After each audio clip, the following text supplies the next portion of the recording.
Hello, everyone. I'm Ben Armstrong. I'm a program manager on the Windows base team, and here today to talk about understanding Windows containers.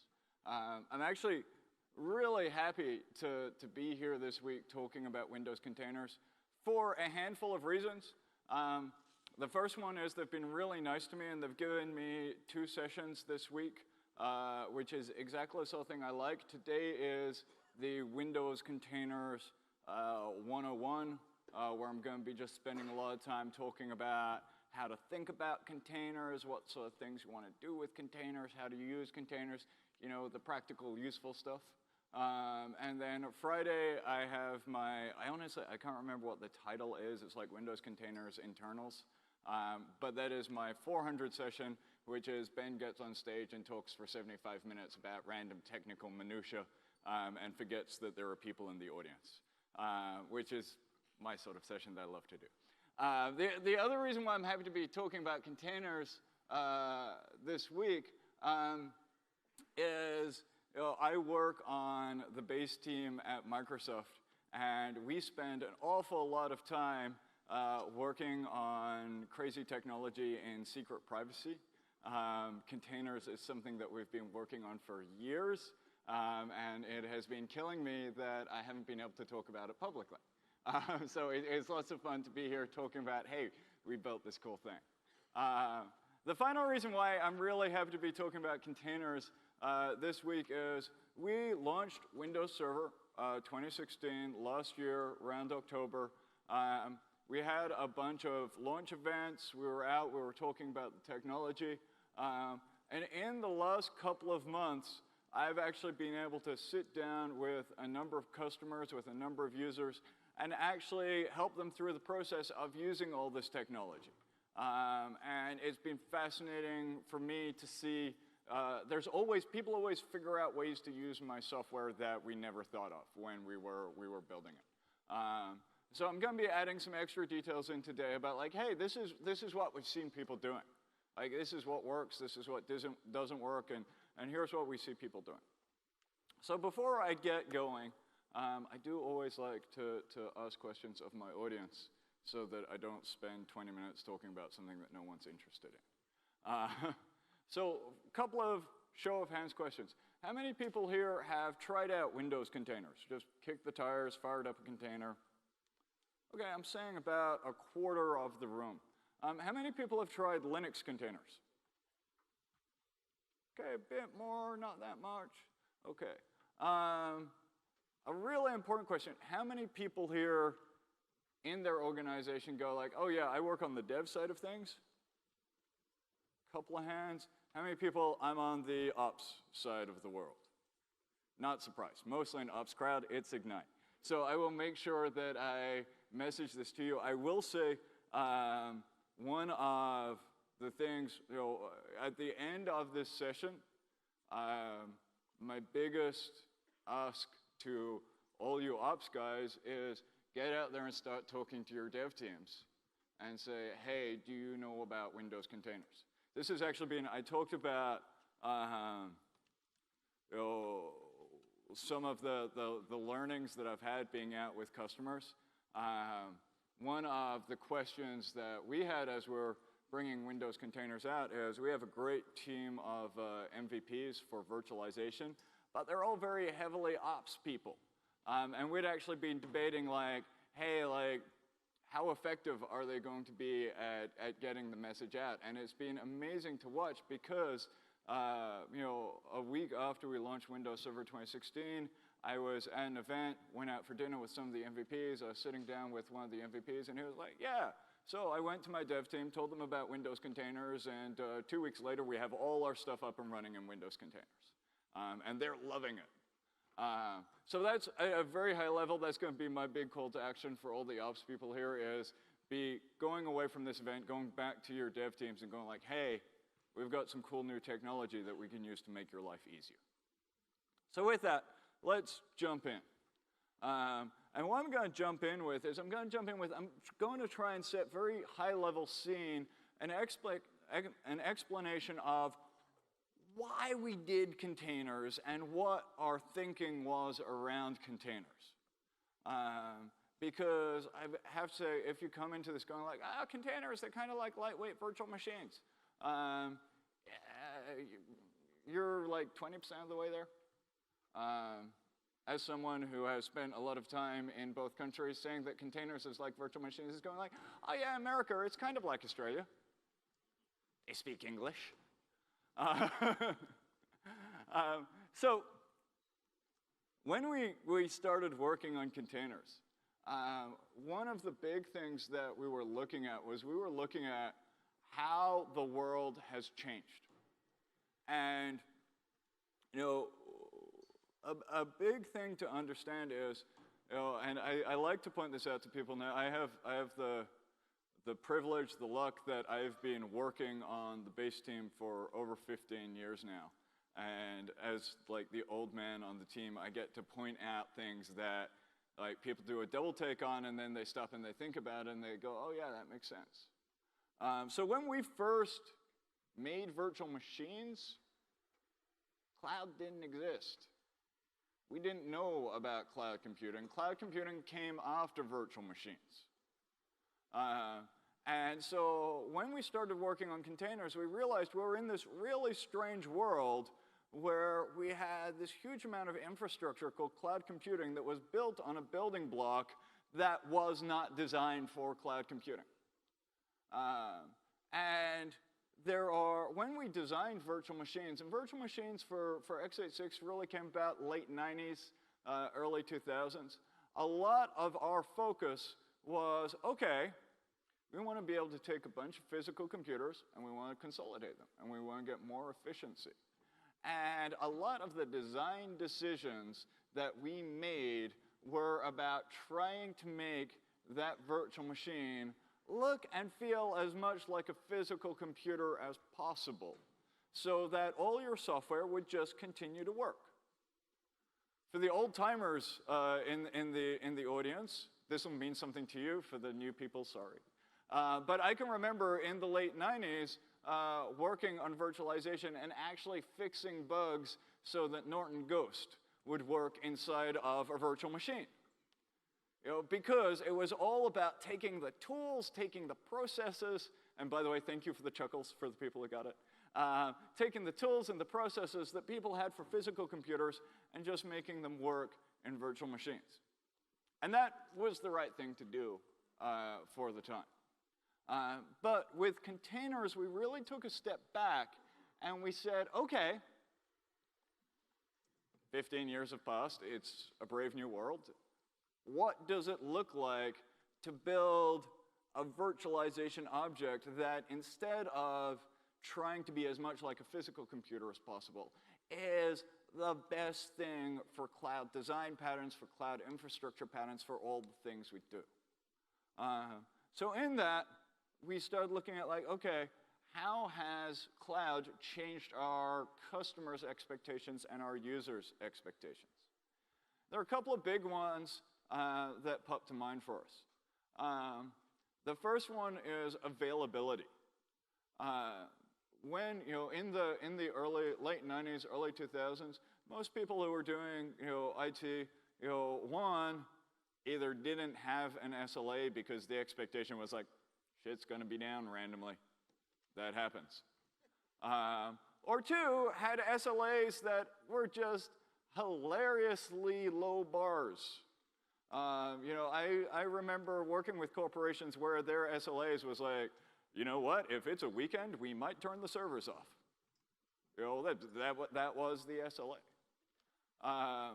And you fast forward to today, and today, largely because of cloud infrastructure, people expect things to be on 24/7, to be available 24/7. Certainly, if you're running you know, an online business, you know, you cannot afford any downtime. There is no such thing as a servicing Windows. But even for, you know, enterprise infrastructure, you know, more and more, you know, our own internal users are going like, no, you can't like shut down the finance system over the weekend. Like, what if I want to access that? You know, so the expectations around availability have really changed. The next one we saw was some big changes around people's expectations on scale. And this is kind of a double-edged sword that we saw. On one hand, people have an expectation that, yeah, like, I want you to be building infrastructure that can scale quickly if needed. And at the same time, no, I'm not going to pay for it until it needs to scale. And so that's a real challenge from how do we build software to enable that. And the final one is agility. This has been fascinating for me to watch over the decades as we've worked on this. When we first came out with virtualization with our first product, Virtual Server, I remember going out and we put together customer testimonials where people were like, this is great. Like, we have got provisioning a new web server in our environment down from 4 weeks to 1 hour. And the reason why it used to be 4 weeks was because in 1995, when a developer said, I need a web server, they'd be like, okay, we need to fill out the paperwork to order the hardware, to get it shipped in. It'll arrive in 2 weeks. It'll take a couple of days to get it racked up. And that was the process. And so virtual machines greatly streamlined that. But humans are great creatures, and we adapt and learn to anything. And yesterday's blazingly fast is today's annoyingly slow.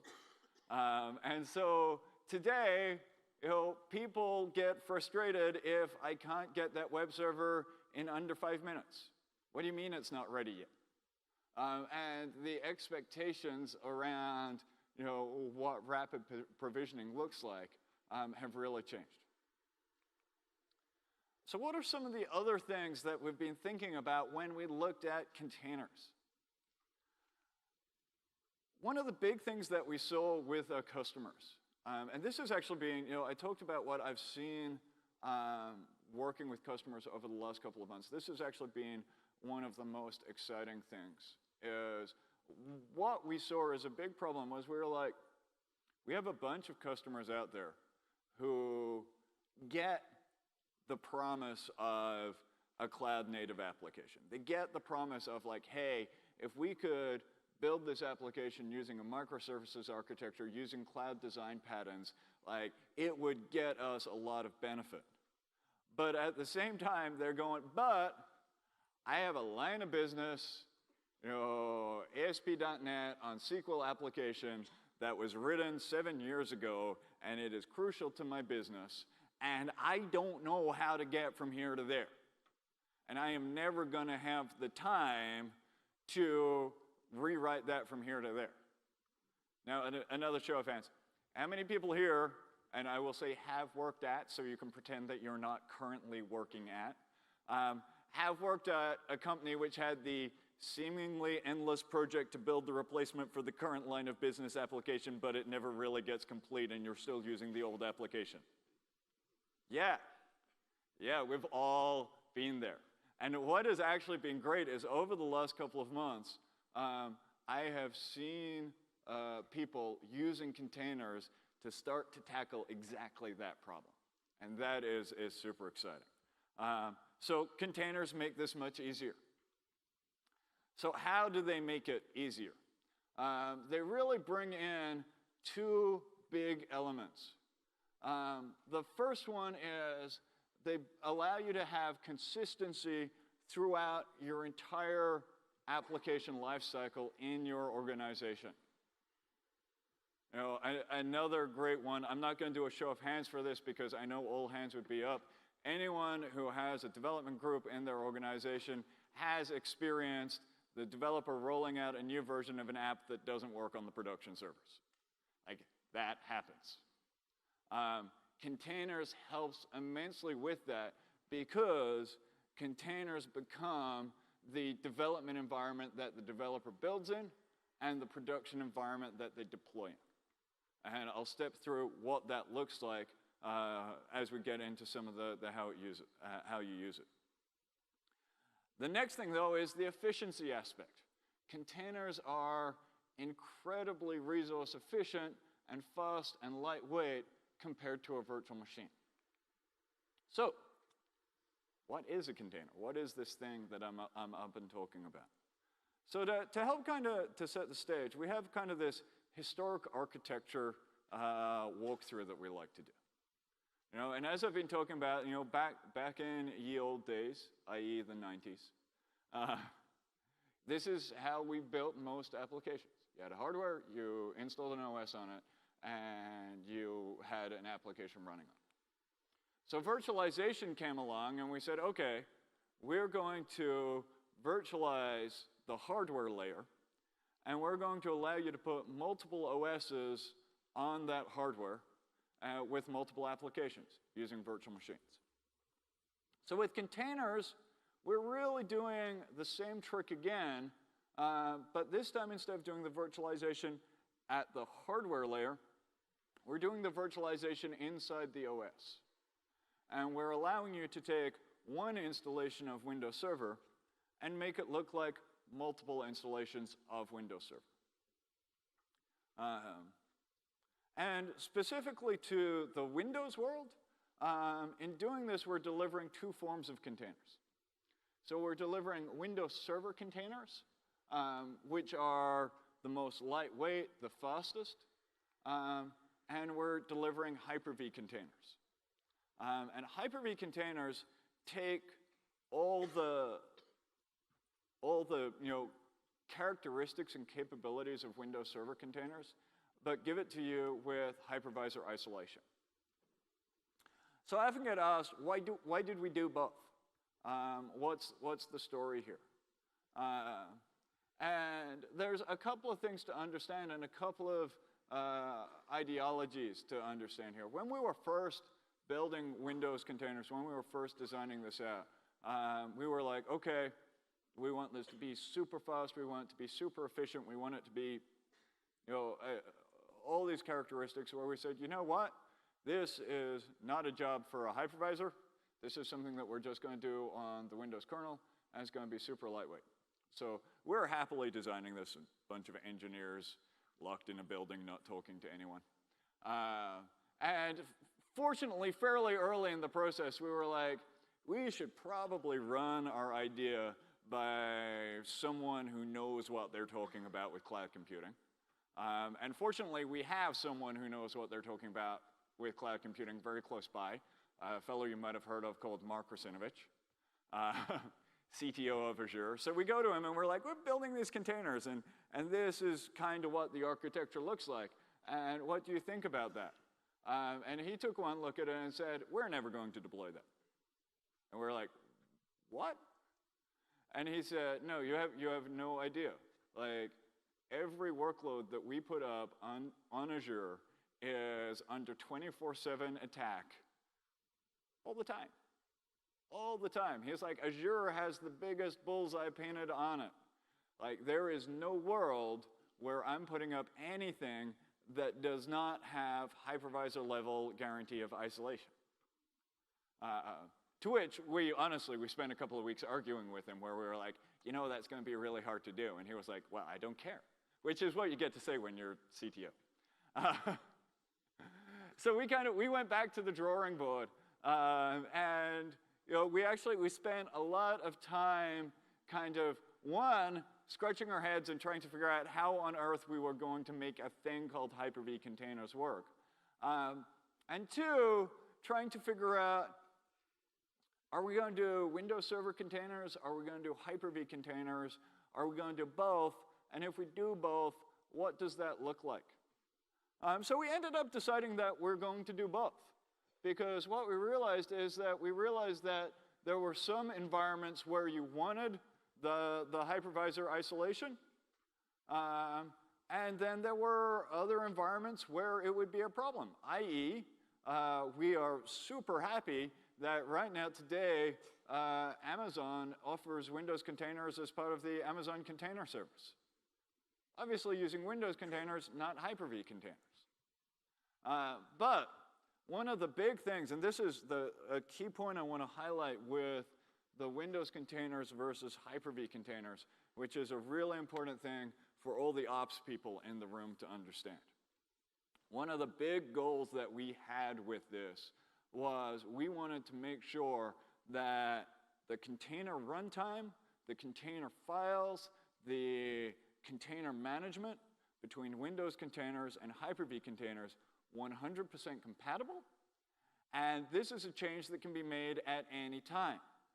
Why does that matter? The reason why that matters, and especially matters to you, is what this means is that your development team can do their development on their nice shiny laptop and use Windows Server containers and be like, I don't care about security. I'm a developer. That's the ops problem. And then when they're done, they can give you a Windows Server container and you can go, I'm ops. I do care about security. This is getting deployed as a Hyper-V container. And that is just basically a setting that you set when you start the container. And we provide guarantees that the code just continues to work. So, how do containers work? I'm not going to spend a lot of time. I have some architecture diagrams in this slide. I'm not going to spend a lot of time going into them because I have my Friday session. If I only had this session, I would have spent more time on these slides. So first, show of hands, how many people here have heard of Docker? How many people here go, oh, Docker, that's containers? A couple of people fell into the trap. Docker is not actually containers. Docker is container management. So on Linux, they have a core technology that's called LXC, which is the Linux equivalent of Windows Server containers. And Docker is a great set of management tools for running on top of containers. And we worked very closely with the team at Docker so that Docker also runs on Windows and talks to Windows Server containers. Now, the great thing about this is it means that you get to use the same tooling, you get to use the same experience, the same management tools, whether you're managing Windows Server containers or Linux containers. The little problem about this is I've got to spend like a good solid 12 months of my life trying to explain to people that just because we have Docker on Windows doesn't mean you can now run Linux in a Windows container. Windows containers run Windows. Containers is about running more versions of the same OS. So Docker is the management experience for containers. So when you enable the container role on either Windows Client or on Windows Server, we pull down Docker components to run as the management engine. And that gives you the management experience. But we then also have either Windows Server containers, which are running on the kernel. And I'm getting distracted because I know the next transition is going to be a fantastic PowerPoint morph failure. So brace yourself for it. I have people on my team who love morph, but every now and then it goes wrong like this. That wasn't supposed to go there. We also have Hyper-V containers.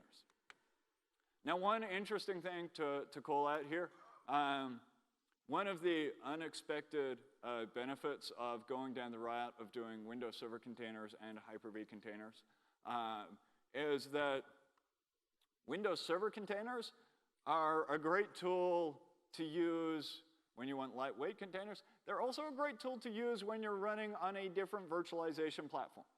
So if you're running on Amazon, if you're running on VMware, if you're running on Zen, you can run Windows Server containers, running on VirtualBox. Great.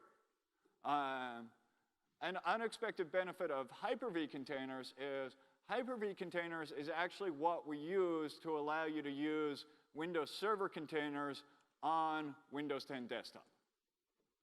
So when you're running Windows Server containers, we're making many instances of the same OS, so we can't actually create a server container on Windows 10 desktop, but we can using Hyper-V containers.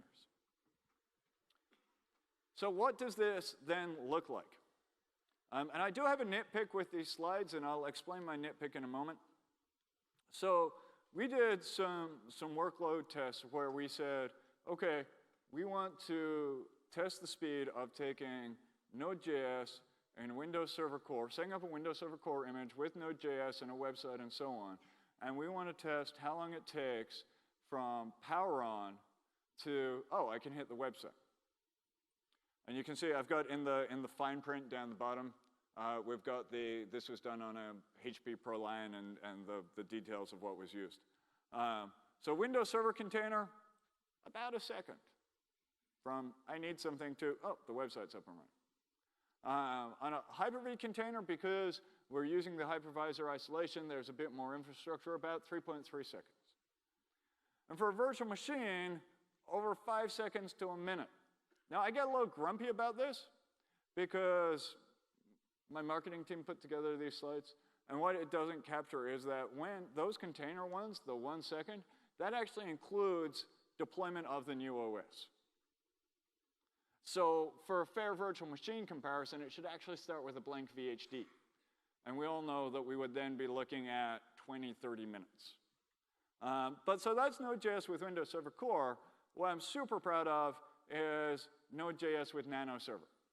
This was a big goal that we set for ourselves, we said that before we launch Windows Server containers, we wanted to have an experience where we could deploy a Windows Server workload and have it up and running in under a second.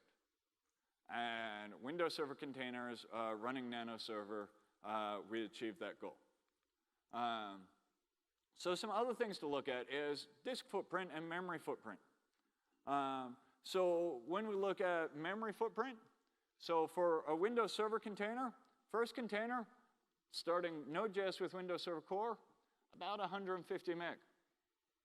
Did the same thing in a virtual machine, you'd be looking at 2 gig, 4 gig.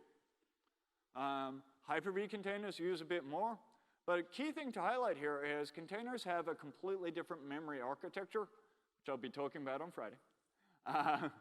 And we use memory sharing, so that as I launch more containers, they use less memory. So the first Windows Server container uses 150 meg. The second container uses 75 meg. Hugely more efficient than virtual machines. There is an interesting comparison here, though.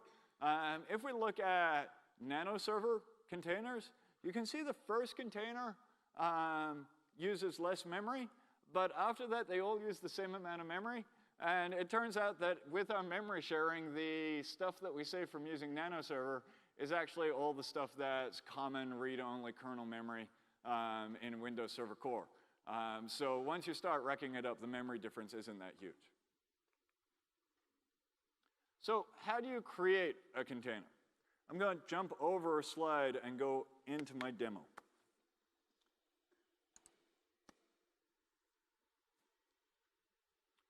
So for this demo, I have Windows 10 installed on my laptop. I have a Windows Server Core virtual machine. I'm going to be doing this demo primarily using Windows Server containers. Because we have nested virtualization, I can also do Hyper-V containers. But a couple of things to call out as I'm stepping through this. The first one is that we only support containers on Windows Server, Windows Server containers on Windows Server. We only support Hyper-V containers on Windows 10 desktop. Sorry, you have Hyper-V and Windows Server containers on Windows Server, but only Hyper-V containers on Windows desktop. The next thing to call out is, for what you run inside the container, we only support Windows Server Core and Windows Nano. So those are the two things that you can run inside it. So I have this system set up, and I'm going to just drop in a couple of commands. I need to highlight, this is virtual machine is configured with this IP address, 10.23 and 80.1. And it is, if I just let me show computer name, it's hopefully named Win Containers for my demo purposes. I have Docker, and I have the Docker role, container role installed. So if I do Docker PS, I have no containers running right now. Side note, to anyone who has to demonstrate Docker on stage, have a look at your keyboard and notice how close the O is to the I, and you'll know why I'm being very careful and doing a lot of copying and pasting. Terrible thing to type on stage. Terrible thing. When you're thinking about naming your company, think about what are people going to be typing on stage and what are the common typos. But I also have two images. And I'll be talking a bit more about images in a little bit. But the images I have here are the official Microsoft Windows Server Core image and the Microsoft Nano Server image. So I'm going to go ahead and I'm going to create a container using Docker. So what this command does is it says, Docker run a new container.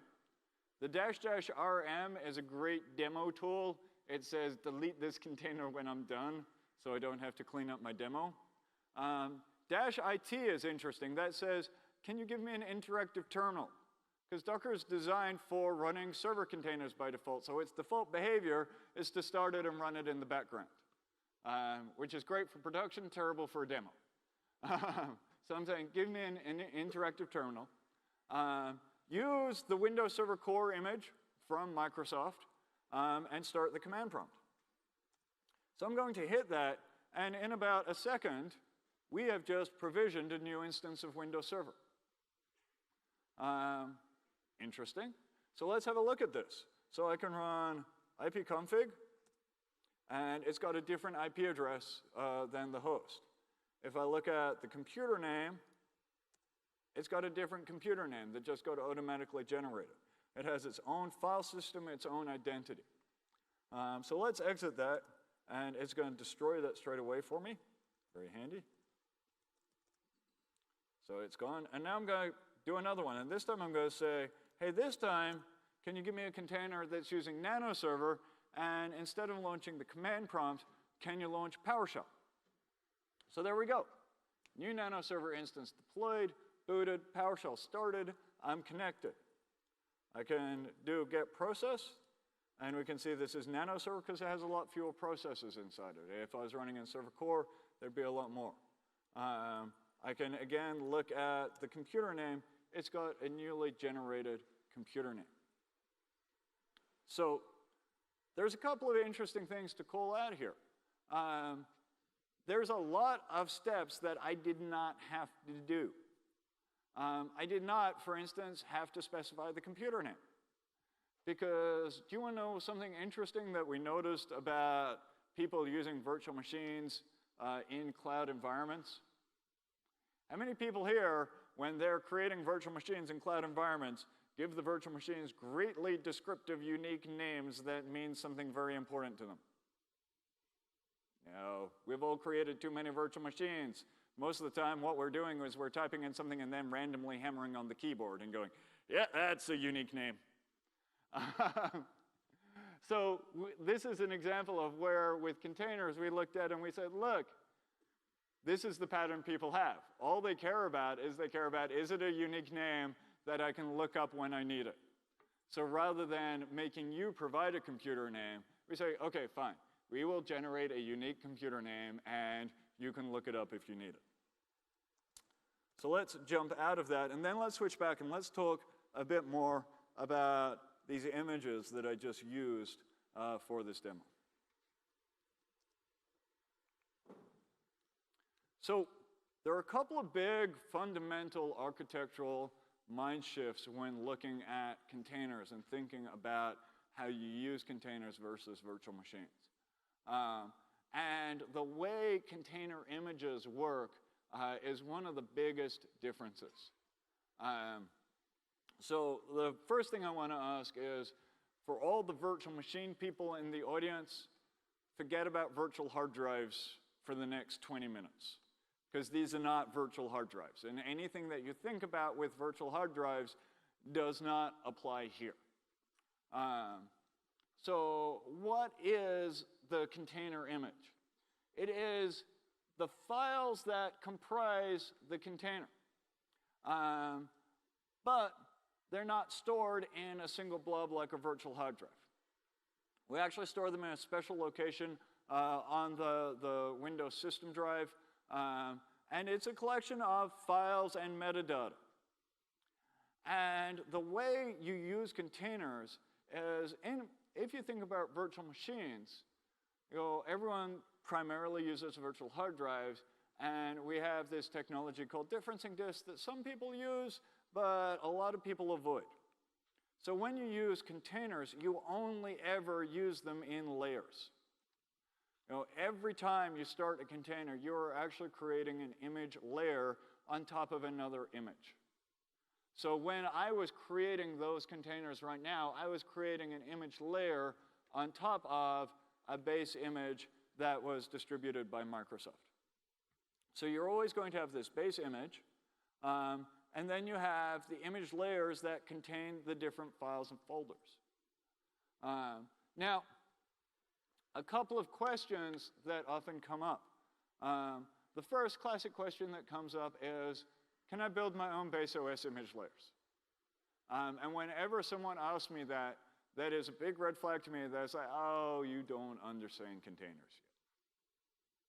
One of the big key advantages of containers is we provide the base OS image signed, locked down, read-only from Microsoft.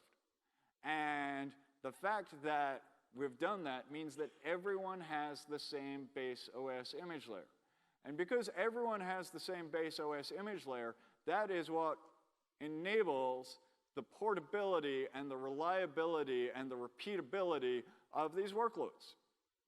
And that is what means that when your dev team builds something on their laptop and they give you their container, what they're giving you is they're giving you the image layer that is all the changes that they made to the base OS layer to get that running. And you know that your base OS matches their base OS because you're both using the Microsoft signed base OS. And that is what enables a lot of these models. Now, another thing to highlight is, and it's a bit hard to capture in an image, so we don't, but we do allow you to delete things in these layers. So anything you'd want to do by creating your own base OS image, you can do through a layer. But this is the model, is you create these layers and you redistribute them and they build on top of the base OS. Now, a fun thing to highlight here is in this diagram, I have the middle layer, the application framework. And in working with companies that have been rolling out containers and getting this to look like, we all know this. Every company has that one person who really cares about the way the OS is set up in there. Maybe it's you, maybe it's not you, but there's always that one person who's like, you have to have these group policies deployed, you have to have these registry keys configured. We always disable this service at our company. And it's actually that sort of trying to get consistency on those sorts of settings is actually what can cause a lot of problems inside an enterprise. Well, containers can really help with that. Because whenever you create a container, you say what image you're creating it from.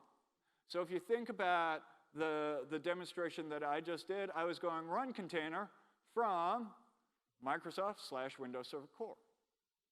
Well, what we see enterprises doing is we see enterprises designating like one person or a core team of people to be like, okay, your job is to maintain our enterprise standard container image that we start from. And they will come up with that middle layer where they're like, okay, we always have these policies, we always have these tools, so on. And then they tell their development team and their production team, hey, when you're building containers, instead of doing from Microsoft Windows Server Core, you're going to do from our company/our image. So there are two great things about that. The first thing is that you get huge consistency throughout the whole pipeline. Everyone's building off the same image. The second thing, though, is if you ever need to make a company-wide configuration change, it's super easy. You make it to that one point, and then as people build new containers, they pick it up. So I'll be I have a demo in a couple of slides where I'm going to talk through build.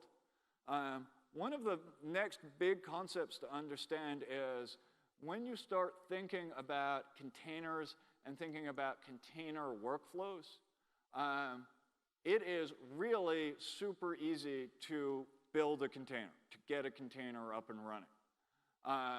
And so what you're going to find is you actually get the best experience if you try and solve every problem by going, actually, this is a build problem. Let me give you a bit of a story of a personal experience going through this. And it was really fascinating. For ages, we've been working on virtual machines. We've been working on how do we manage virtual machines and so on. And one of the common customer requests that we'd get, and something that we'd struggle with, is customers would say, well, what I really want is I want a way to offline patch and offline configure a virtual machine. That's a common ask. It's also just mind-blowingly hard. You know, it's something that we've been chipping away at for years. And the funny thing is, it turns out that there's a better way to solve that problem. And the better way to solve that problem is to do your build environment in a container. Because it turns out that if you can start your environment in a second, if starting your environment uses less than 100 meg, and if you can capture those changes very efficiently, people actually don't care about doing it offline anymore. You know, because there's no real cost to firing up, running my process, shutting down. So in the container world, one of the things that we really look to do is we look to go, okay, we are going to codify the entire build process.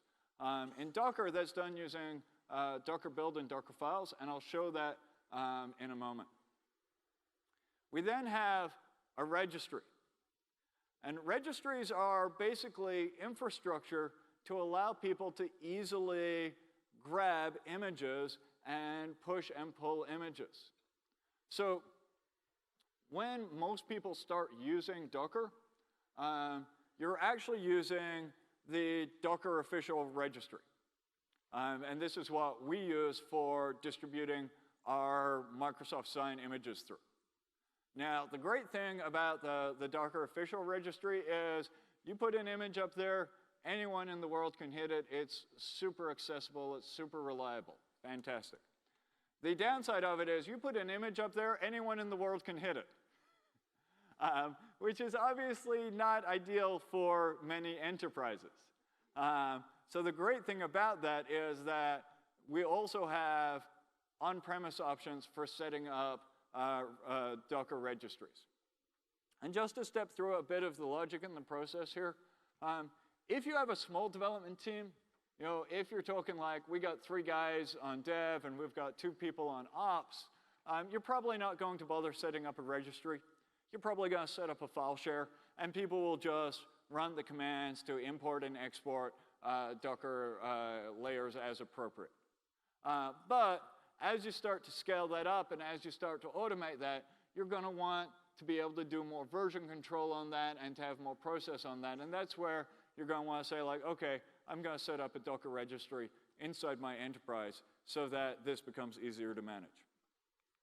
So with all this, let's switch over to my next demo.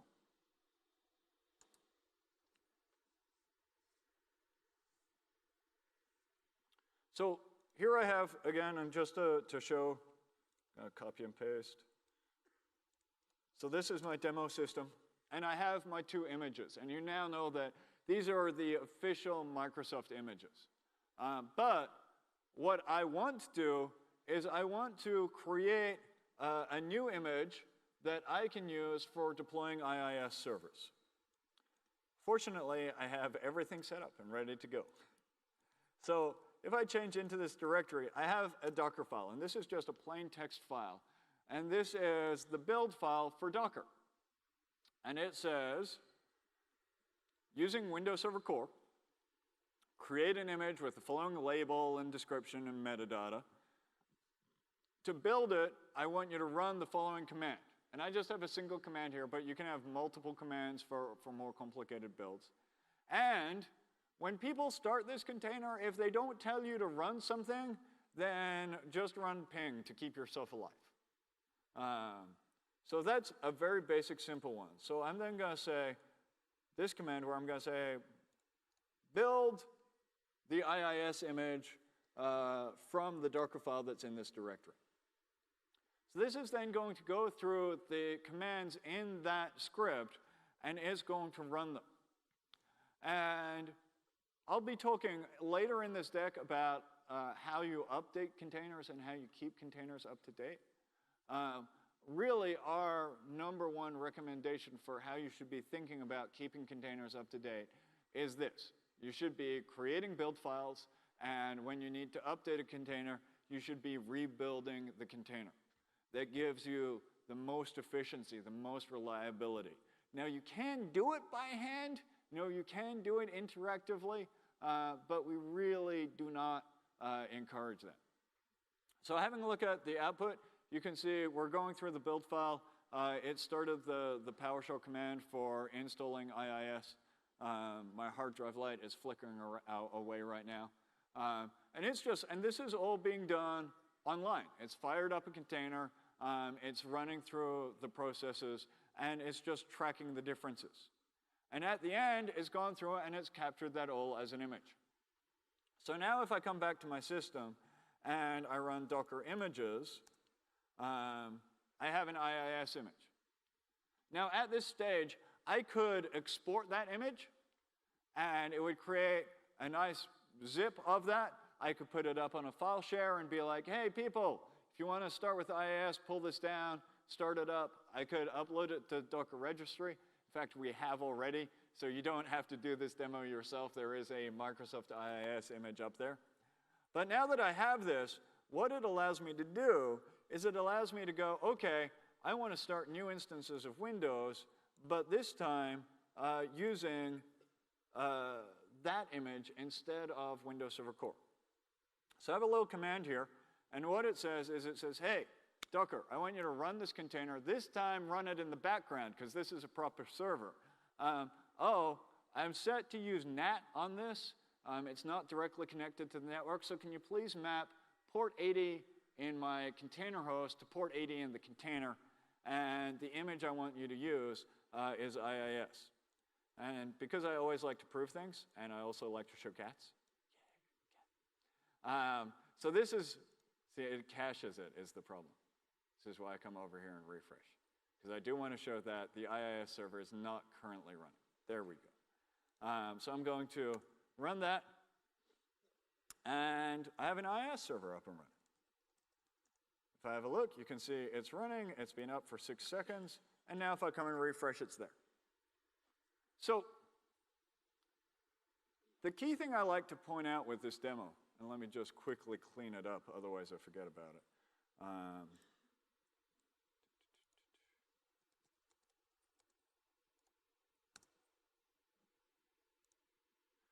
So the key thing that I like to point out with this demo is, if you think about the process that I just demonstrated for you, what I demonstrated is something that most of us do as part of our daily lives of running our infrastructure. Most of us, when we're doing cloud computing, have golden images. We have virtual machines where we installed Windows, we got them all set up, we got them set up the way we want them, we run sysprep, we get the golden image, and the way we deploy virtual machines in a cloud environment is that we lay that image down and we then put a differencing disk over it. Maybe we have middle layers which have our applications and so on. This is a design pattern that exists, but some big differences.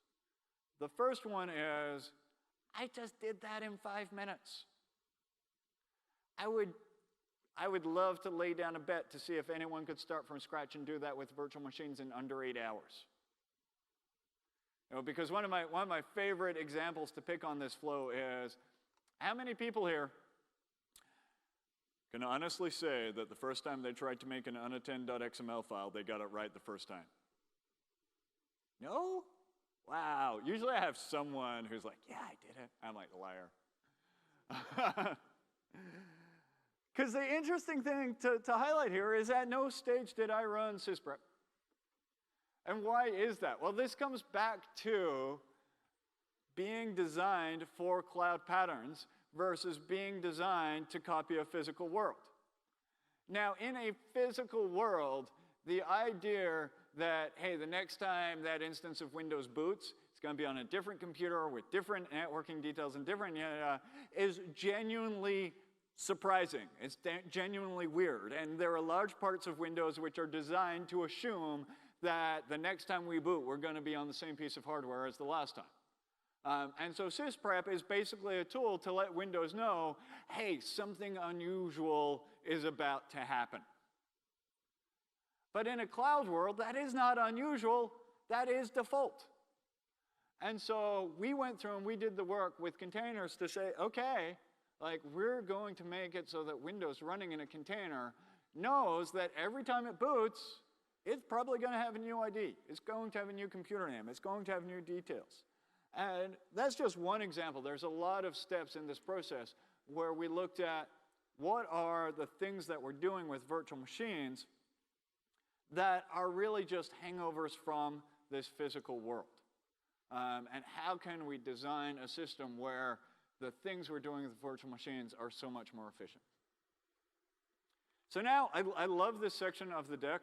This is the section of the deck where we just, as we've been out talking about Windows containers over the last 9 months now, every time we've done this and someone's asked us a question that we're like, I don't have the answer ready for that.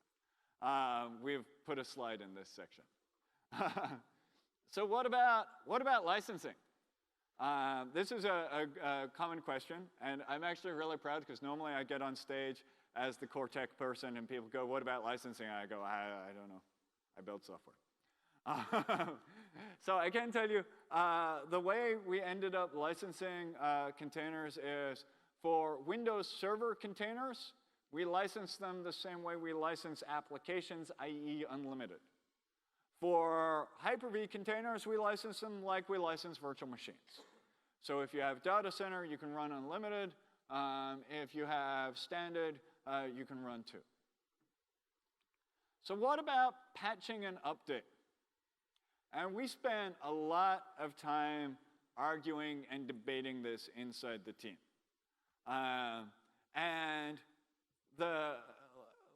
I'll step you through the 2 options, and then I'll give you the behind-the-scenes view from the team and the guidance. So there are really 2 options here. The first option is you can say, okay, what I'm going to do, so we start with a build is, I'm going to codify my build process, and when it's time to, when there's an update for Windows or for IIS, I'm going to react to that by just rebuilding off of a new base image. So I'm going to have a process where it's like, okay, and we have all the infrastructure in place so that as patches and updates come out to Windows Server, we're going to be pushing new updated base images to the public Docker Hub. So if you actually think back, right at the top of my Docker build script, it had a key point in it. It said Windows Server Core latest. So every time I run that script, what's actually going to happen is if there's a newer version of the base OS image on Docker Hub, the first thing that's going to happen is we're going to pull down the new OS image. So I can just blindly run that build script, on a fixed frequency, and I will be kept up to date. And then I run my commands to build on top of it and deploy my website. So this is one model. It's just I'm constantly, my patch cycle is rebuilding my environment. The other model is we do allow you to do Windows Update as a layer.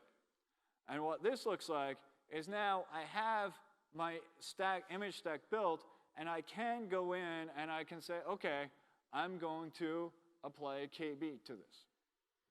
Now, from the behind-the-scenes thing, I want to be crystal clear. The engineering team regards this as a horrible thing.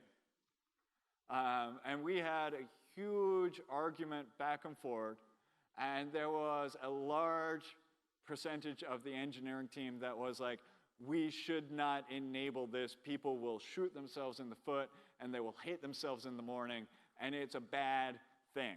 We also had people in the engineering team who were like, look, we get you, but we also need to be aware of how customers do things today. And so the compromise is we've said, okay, we're going to support both so that if you have processes and so on today in place where you're like, look, the way we do our app is like we do Windows Update and so on. Fine, that will continue to work. However, there are some big drawbacks. The biggest one is that, I've been talking about, hey, one of the great things about containers is you can build these image layers and then you can take your top layer and share it with someone else. As soon as you do this, you cannot. So as soon as you go through and go like, okay, I'm going to apply this update, the way that works, you cannot share this image anymore because it is now a individual customized image. So you can do this approach. I do know of some customers who are doing this. I do email them like every other week and being like, hey, have you stopped doing that yet? So it is really there more as a stepping stone for like, we did not want to be the thing that blocked you from getting over to the world of containers. But the right model to be going for is to be going for the rebuild model. So what about resource controls? The short answer is, yeah, they're all there.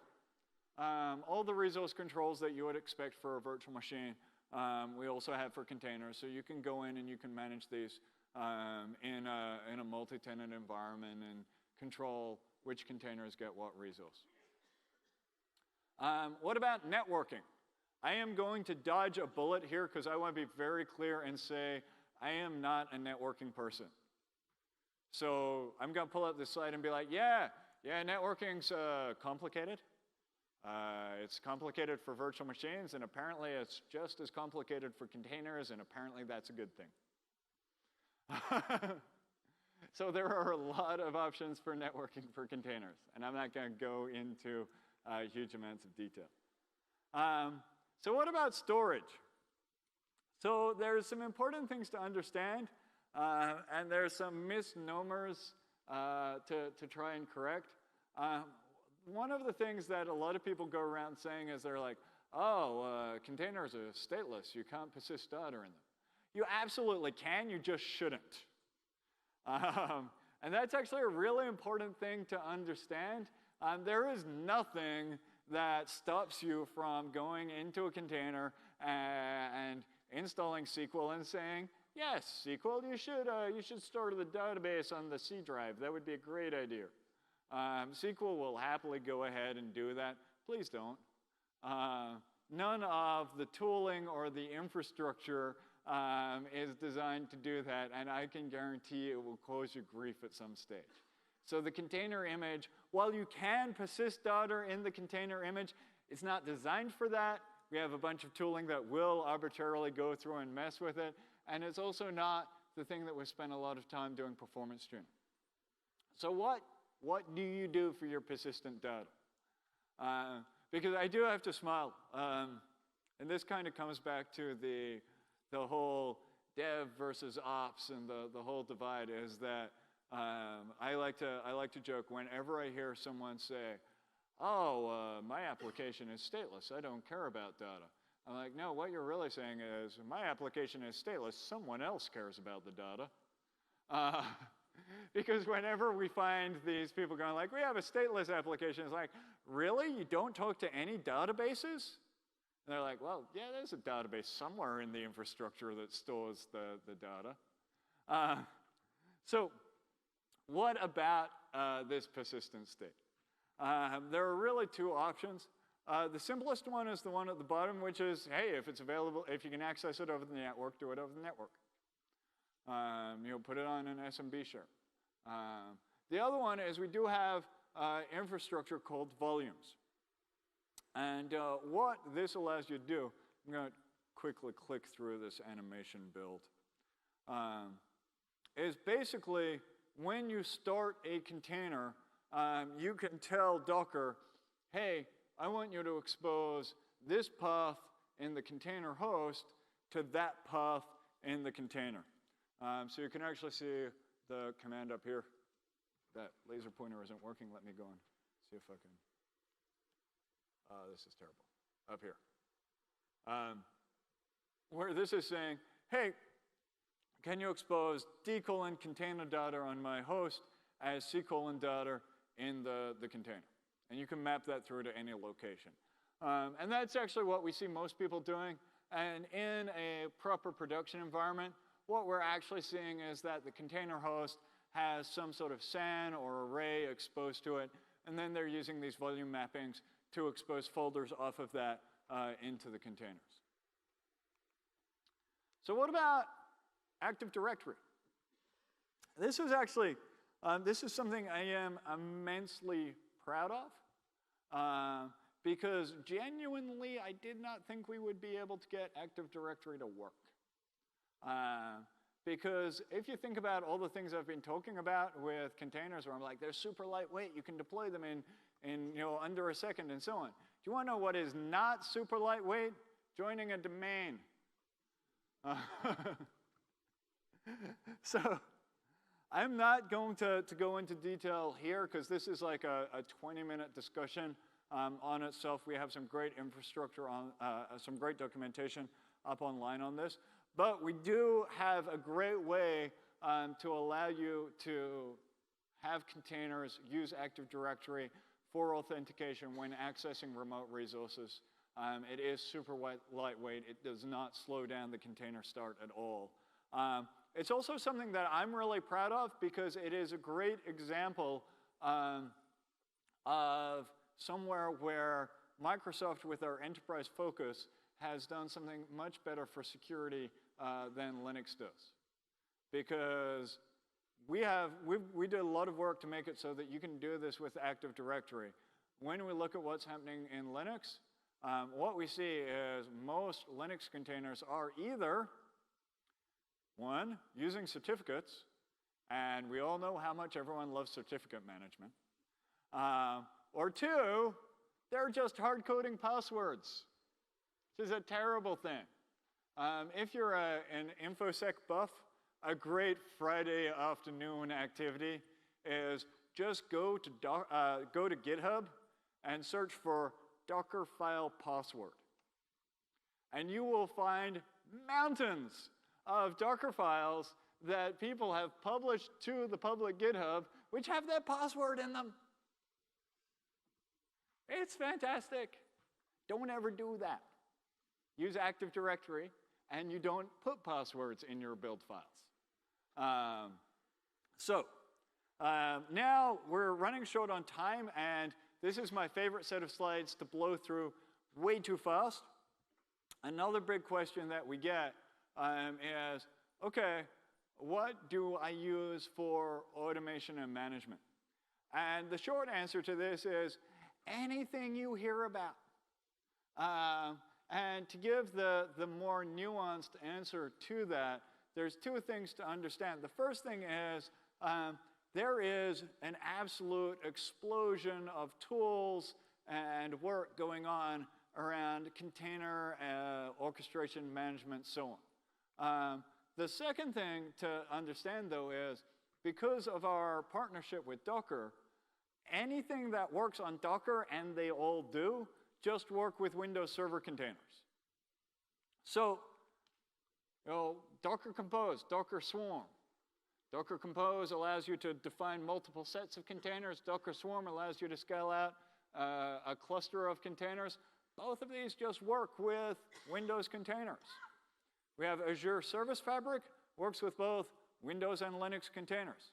We have Kubernetes, the project by Google to manage containers, also works great with Windows containers. Mesos, Mesosphere, Marathon, all of this works. And I have a million slides. I'm just going to click through these slides because I can't talk about all of these. But pretty much everyone has a container management tool. We have OMS, has great support for monitoring Docker containers, whether they're Linux or Windows-based. And there are a bunch that I didn't cover. As I've been on the road, I've been running into people building all sorts of things. The short answer is, if someone has a container management tool, it's going to work with Windows containers. The final thing I want to spend some time talking about is the work we've done on the development side of things. because one of the big things I mentioned early on is containers can really help address the problem of having a consistent environment and runtime going from development to production, and in getting rid of the world where developers are handing off code that doesn't work in your production environment. So one of the big investments that we made early on in containers is we partnered really closely with the Visual Studio team to come up with the Visual Studio tools for Docker. Now, I don't have enough time to go through and demonstrate this, and this is a mostly ops crowd. But the great thing about this is a tool set that you go through and you set up, and what it gives you is it gives you just a new build target for Visual Studio. And you can say, oh, my build target is now a Windows Server container.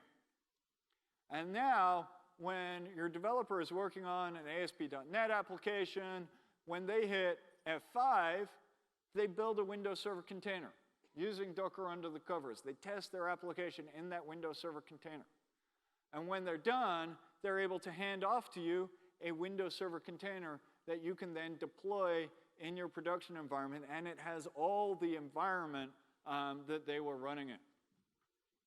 Another key thing, I don't have a slide on this because this is something that's really come out in the last 6 weeks. I talked at the beginning about how we were seeing people using containers to start attacking their existing applications. I do just want to take a moment to step you all through what we're seeing as kind of the prototypical approach. So the typical approach that we're seeing is we have companies where they have internal line of business applications, and a lot of them are SQL Server, IIS, ASP.NET, and they're big monolithic applications. And the first thing that people are able to do is they're able to take those applications exactly as they are, with no code change, and they're able to just lift and shift them into Docker and into Windows containers. And I do not have a link in this deck, which is a terrible thing, but we actually have an MVP who put together a project that automates that process. It is fantastic. It's a tool that you can run against a virtual machine. It looks at what roles you have installed and lets you know, like, hey, do all of these work in containers? And will actually automate the process of taking one of these servers in a virtual machine and turning it into a container. So we're seeing people successfully just lifting and shifting those sorts of applications from virtual machines into containers. And when they do that, first, we're seeing immediate benefits that development time is faster, build time is faster, there's less resource utilization. There's a lot of immediate benefits to them. The second thing, though, is that once people have moved into the containers, they're then in a situation where they feel a lot more comfortable going through and going like, okay, if we're going to follow cloud design practices, we really need to be moving to a microservices architecture. Let's pick something and chip it out. Let's go, okay, we're going to separate out our authentication and put that in a separate container. And because they're lightweight, it's very easy to then start trying to attack these big monolithic applications. And rather than saying we're going to rewrite everything from scratch, be able to do it in piecemeal. So with that, I have 5 minutes left. And I have to show the obligatory, there's something about an evaluation. Please fill out evaluations if you like me. If you don't, it's okay. You can just leave. I have 5 minutes left, and I would love to open for some questions. Anyone?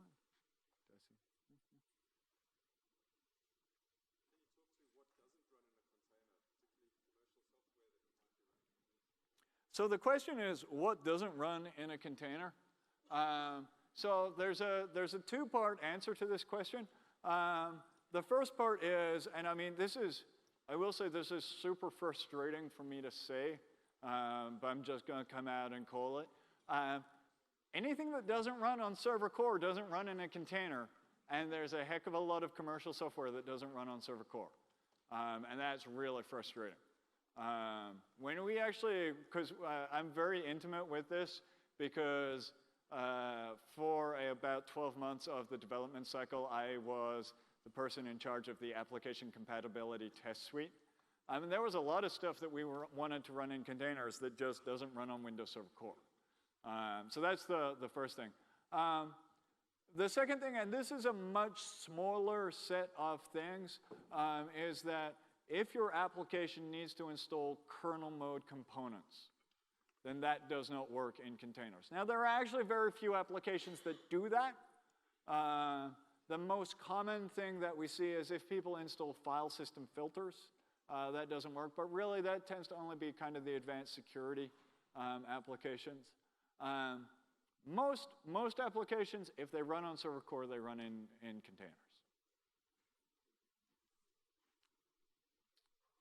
Any other questions? I have a very quiet audience. Maybe it's too early. Oh, we have someone's pointing at someone.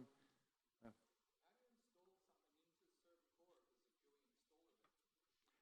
You don't. And that's one of the frustration. Are you thinking? Is there a specific application you're thinking of there?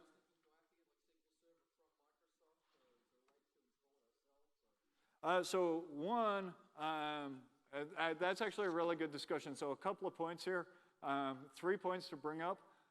The first one is, yeah, we do provide a SQL Server image from Microsoft. So that's an easy one. The second one is, while we don't have a GUI for Server Core containers, we do support MSI, and most MSIs do support a command line install. It's annoying to figure out. I'm not going to deny that, but we've been able to get the most working. The third thing, which this is not an official statement. This is not a Microsoft endorsement at any stage. This is me speaking as someone who's had to get a lot of stuff running in containers to you as someone who wants to run stuff in containers. Use Chocolatey. It works really well. So yeah, that was actually kind of our go-to for a lot of the app compat testing. Because Chocolatey has already done a lot of the work for figuring out how to get the MSIs to run in unattended mode.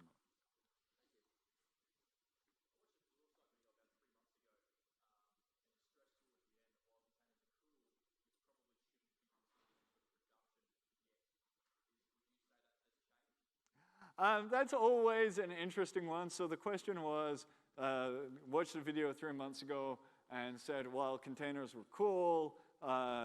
You shouldn't be considering them for production yet. The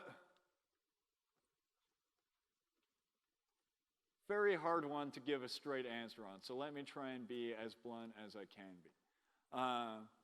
This is a V1 technology.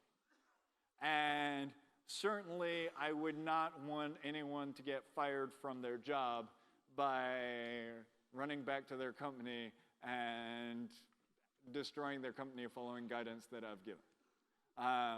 And there are plenty of applications that don't run in containers. Our expectation from the engineering team has always been, we're going to get the V1 out, and we're going to see what works for people and what doesn't work for people, and we're going to continue to develop and refine on this. This is the same engineering team that did virtual machines, and we had the same deal. When virtual machines first came out, we saw people using them in dev test, and it took a while to roll over to production. Now, that's not because we don't have faith in our work as an engineering team. It's just because we're waiting to see what people are doing. Now, the big thing for me that has changed in the last 6 months is that I actually have seen customers successfully doing this ASP IIS SQL stack in containers in production. And so the guidance I would really give there is, don't view it as not ready for production.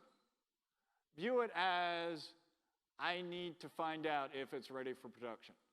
You know, there are, and to compare and contrast, like where we're at with virtual machines and maturity right now, you can come to me with any application that I have never heard of and be like, hey, Ben, is it a good idea to run random server app XYZ in a virtual machine in production? I'll be like, yeah. Like, why wouldn't it be? Whereas with containers, if you come to me and you say, hey, Ben, is it a good idea to run this application in a container in production? There's a small handful of applications which I know customers have run in production, and I'm like, yes, running ASP.NET on IIS and SQL in production, great idea. Running Node.js, great idea. We have customers doing this. There's then a bunch of applications where I'm going to be like, you know what? I don't know. Because I don't have a customer success story behind it. And I expect that this is going to be something that evolves over the coming year or two as more people try things out and we see what does and doesn't work. So hopefully provide some insight. I know that wasn't a very firm answer, so I apologize. I believe you had a question?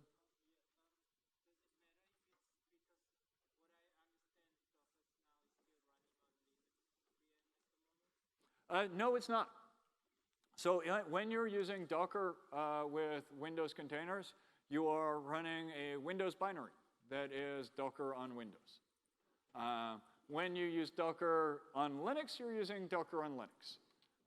But it is compiled the same way in both sides. One more question, and then we'll wrap up.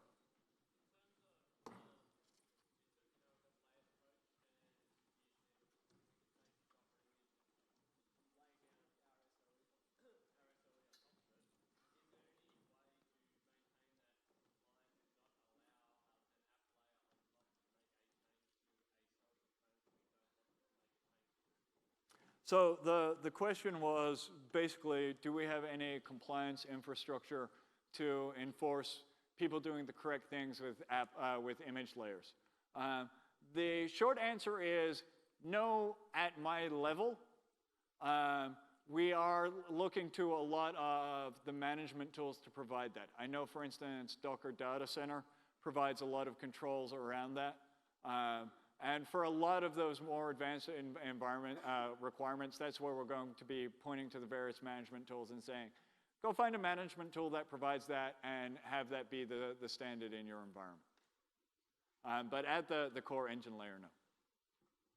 So with all that, I'd like to thank you all for coming to this early morning session.